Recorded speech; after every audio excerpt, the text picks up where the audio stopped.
course, you wrote I Will Always Love You, which was cut by Whitney Houston. The recent passing of her, I think, shocked everyone. It was incredibly sad. Where were you when you heard that she passed? I was in L.A. I was out sick for about 12 days, and it just happened like happened on a Saturday, and I was not feeling great at all, so I was very emotional anyway, just you know how you feel when you ain't feeling great.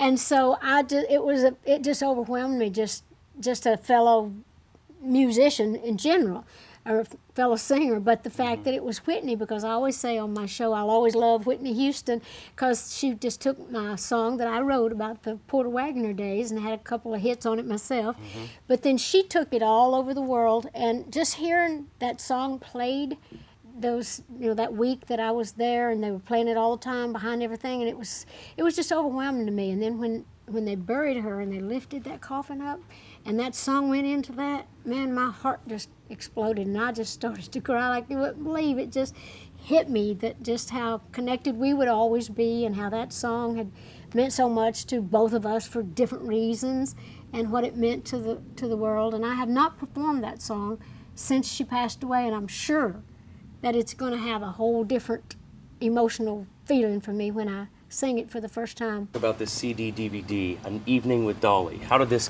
conceptually come together? Well, first of all, we were on tour, and we thought, well, we have to film the show. And we did this at the O2 Arena in London. And so I thought it would be a wonderful thing to actually do this as a record. And so Cracker Barrel is one of my favorite places in the whole wide world. I've been going there before they started selling music in their stores.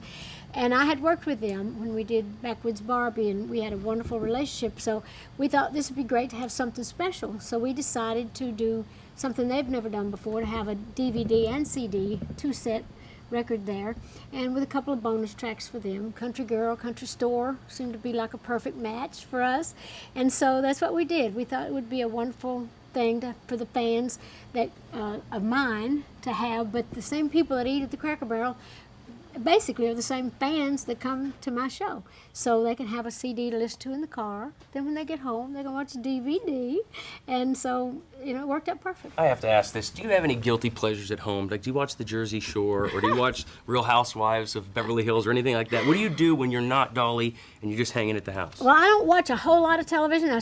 Here lately, I started watching The Voice, and that Smash, the show that comes on right after it on NBC, because Bob Greenblatt, who's running NBC now, he's the one that produced the 9 to 5 musical. I got to know him, little Megan Hilty, who played Dolly Parton, my part in 9 to 5. She's one of the stars of the show, so I got to watching it just out of curiosity, and then I got hooked on both the shows. And usually I watch CSI stuff, or that ID, those murder mysteries.